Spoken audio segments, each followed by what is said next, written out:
Hello, and welcome to the Constellations Conference Intensive conversations with our speakers. My name is Linda Comeau, and today I'm very excited to introduce Barry Krost, who is actually our chairperson for the conference. And we would like you to take a look also at our website, nasconstellations.org, for more information. But now we're going to start with Barry. Barry, your talk is Working with Interrupted Reaching Out Movements. This is very exciting because this is almost the core of Constellations. So welcome. Thank you. Nice to be with you, Linda, again.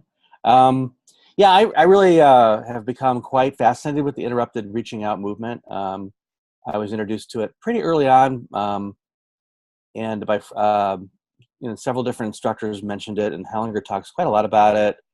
It's pretty common theme. It's not quite the same level of orders of love, but it's pretty close to being kind of an order of love, that there's this reaching out issue that's pretty prominent. And so I've read a lot. I think I've read everything out there that I'm aware of. So I've been reading a lot, and then I was training some people to do some of this work in March.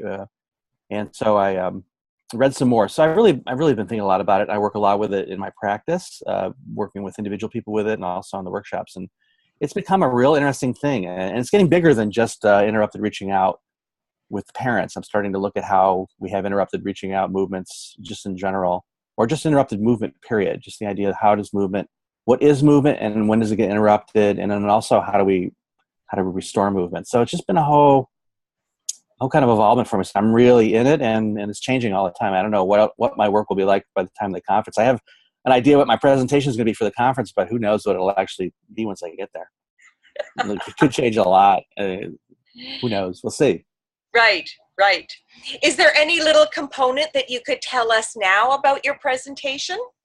Yeah, I recently figured out a way of recreating the still face experiments.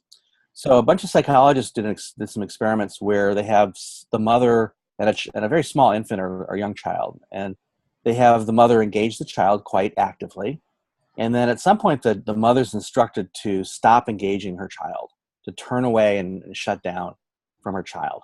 And they've been filming, they're videotaping this thing, and every kid has the same sort of trauma response to mother separating herself, and they all turn away in a very predictable pattern. It's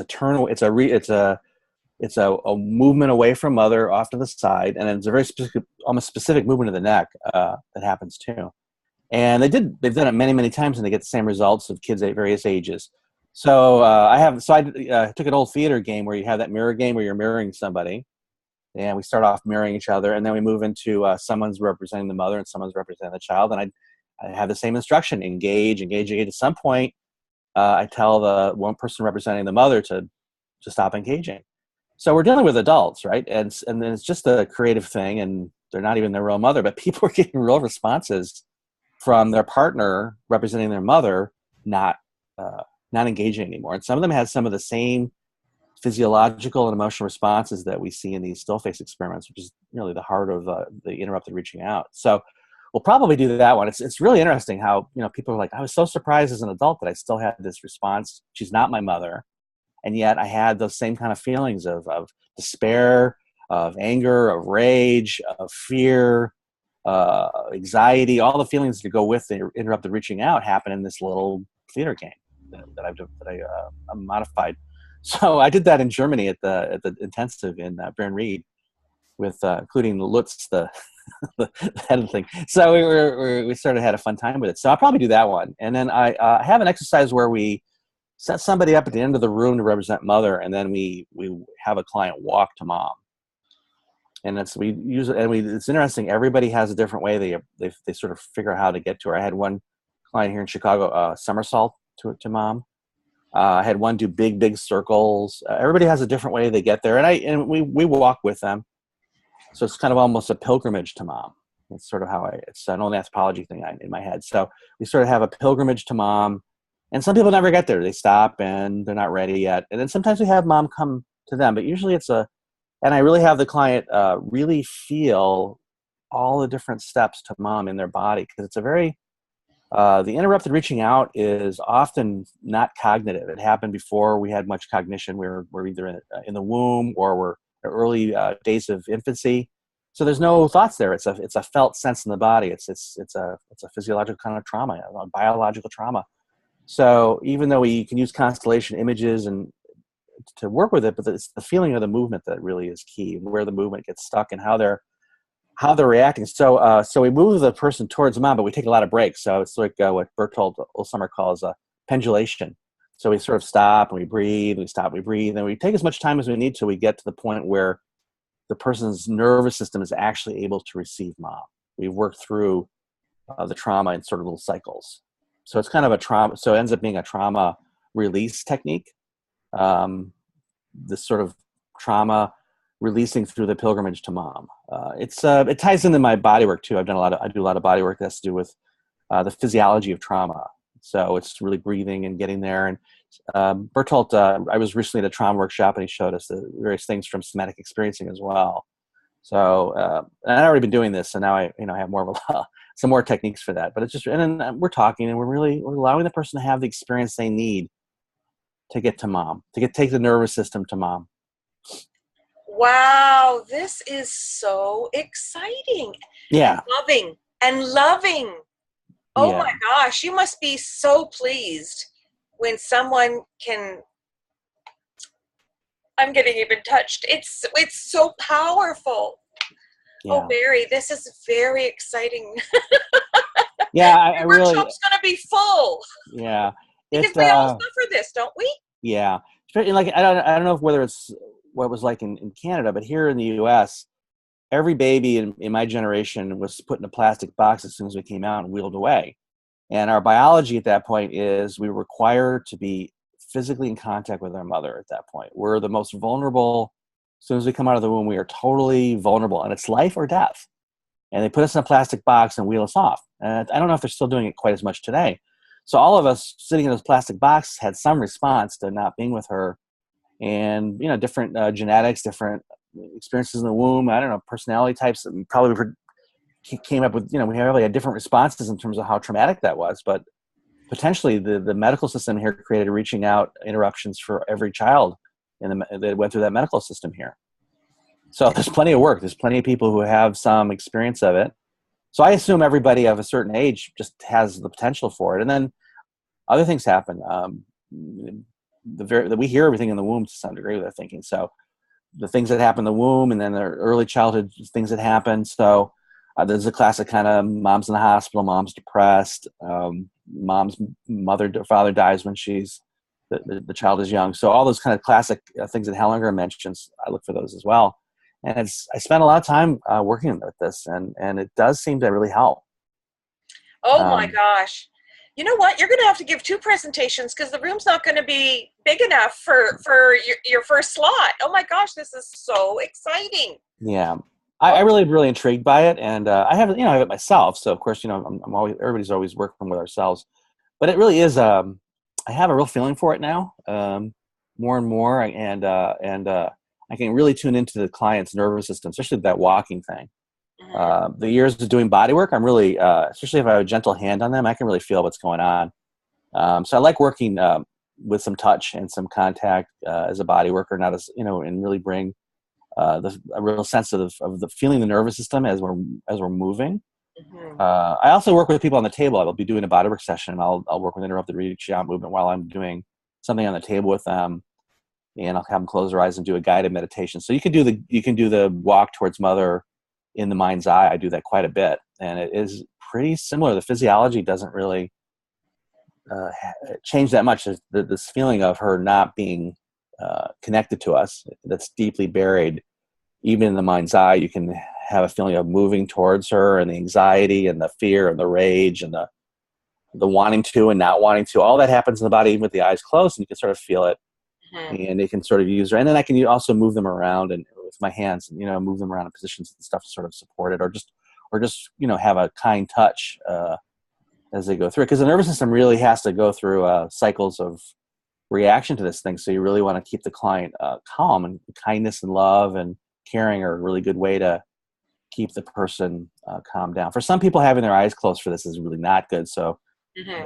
I would choose the other. For having their eyes closed for some people in trauma is not going to be a good idea, but for some people it works fine. But so I have lots of, and I have other ways to do it too. Those are the walk, the pilgrimage, and having some guided stuff is two of the main ways that I'm working. This is very exciting. Mm-hmm. I'm super, super happy to hear about this. Yeah. By the way, I'd like to know also a little bit about being the chairperson of the conference. This must be exciting and frustrating and so aggravating at moments. Tell us more about that position and what you're all Well, like. well, we're all volunteer. This whole conference is put on by volunteers, and so we're all putting in time wherever we can to do it, including yourself. So we created a nonprofit. We're about to submit a 501c3 to the government so that we're a nonprofit here in the U.S. So it's a lot of work. We have a great board. We've selected some really great people, and we're still learning how to be a board. And we're also supporting the conference as much as we can. We have some people with some skills. And by the time the conference is actually happening, we'll already be planning the next one. We'll be already thinking about the venue. We may have a retreat at the conference so that we can plan the next conference. So it really doesn't stop. And now that we have an organization, there won't be dependent on one person. There'll be an organization that can make sure there's a conference happening at least every 2 years. So that was the idea. So creating a brand new nonprofit out of nothing this last year was a lot of work, but we do have a really great board, and the steering team is doing a great job putting together the conference. And so it's worth it, and it is challenging. And it's going to be a great conference, I think. Oh, absolutely. Do you get to do some little bit organizational constellations on managing the conference? Yeah, we have always. This is my third Constellation conference I've been involved with. So we've all three of the conferences we've used constellations in various ways to help plan and think. We used the constellation to actually find the Virginia Beach location. James Wober took us through this guided process. We'd already had some locations worked out, and we kind of did a constellation in the mind. And we didn't know what was over here. We didn't have Virginia Beach on our map, so we kept getting this sort of sense there's something there, something there. So then when we came out of the process, it was like, what is over there? Why are we all? And all three of us had the same experience. Like, there's something over there. It's not what we included in our search of getting the research we did. So then we had to pull out a map and go, oh, Virginia Beach. What the heck is there? So we actually we were drawn to it by something in the field made us go there. And so we ended up finding the Founders Inn, but we weren't planning that at all. We weren't trying to include the East Coast this time, but we had cities all across the country that we were looking at. And we did all the research, and then we went into kind of a process. And we've done other things that are more straightforward constellations about it too. And I do one that once in a while too. I do things with pieces of paper, and I think lots of us are using our skill set to try to understand different dynamics that are going on. And I think we try to infuse what we're doing with the skill that we're developing as facilitators. Absolutely. Oh, that's exciting. That was fun to hear. Yeah. All right. Well, thank you very much for your time. I appreciate you taking time out of your extremely busy schedule. Thank you. And I will mention to everybody again to check our website, NAS. Can I say one last thing? Yes. I do the website. Okay. Oh, that's work. I like it. I really love the website. We found a really nice template, and it's really easy. It's just templates, so I don't know any of the coding stuff, but I think the website's nice. Absolutely. Okay, so nasconstellations.org. The theme of our conference is Bridging the Divide, Healing the Personal and Collective Soul. There's something for everyone, whether you're experienced with constellations or not. If you have some friends that haven't come to your workshops, maybe this is the conference to invite them to. Yeah, so, I don't think we've ever had a theme that's as appropriate as this theme. This is very wonderful. Yeah, cool. Well, thanks again, Barry. We'll see you soon. Thank you, Linda. Okay, take care.